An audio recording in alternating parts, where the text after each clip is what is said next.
Pasangan sejoli ini kompak melakukan aksi pencurian motor di area SPBU Jalan Kiai Haji Hasan Genggong Kelurahan Sukoharjo, Kecamatan Mayangan, Kota Probolinggo, Selasa, 11/1, sekira pukul 13.18 waktu Indonesia Barat. Tindak pencurian ini terekam kamera CCTV SPBU. Motor yang dicuri, yakni Honda Scoopy hitam Nopol N3959 SS milik seorang karyawan SPBU tersebut, Wiji Aristian, 24, warga Kelurahan Sukoharjo. Wiji kala itu memarkirkan motornya di depan kantor SPBU dengan kunci yang masih menggantung. Pengawas SPBU, Hadi Purwanto mengatakan sebelum melancarkan aksinya, pasangan kekasih itu datang ke SPBU berboncengan naik motor Honda Beat hitam dengan kondisi nopol belakang dicopot untuk mengisi bahan bakar, BBM, jenis Pertalite.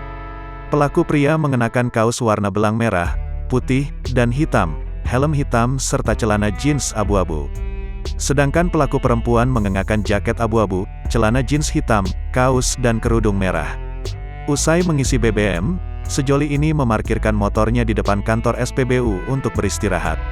Pelaku pria lantas masuk toilet yang berada di sudut kantor SPBU.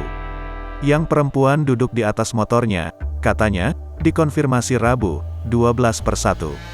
Setelah dari toilet dan hendak bertolak, sorot mata pelaku pria melihat motor Honda Scoopy dengan kunci yang menggantung milik Wiji. Motor pelaku diparkir tepat di sebelah motor pelaku.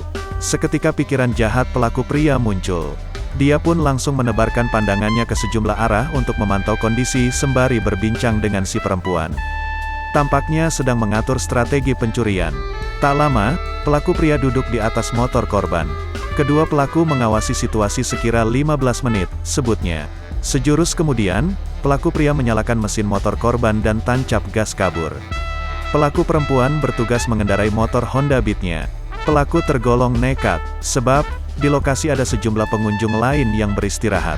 Namun, mereka tetap mencuri. Di dalam jok motor korban terdapat dompet berisi uang ratusan ribu rupiah, ponsel, dan kartu identitas, paparnya. Ia menyebut, korban telah melaporkan kejadian pencurian yang menimpanya ke Polsek Mayangan.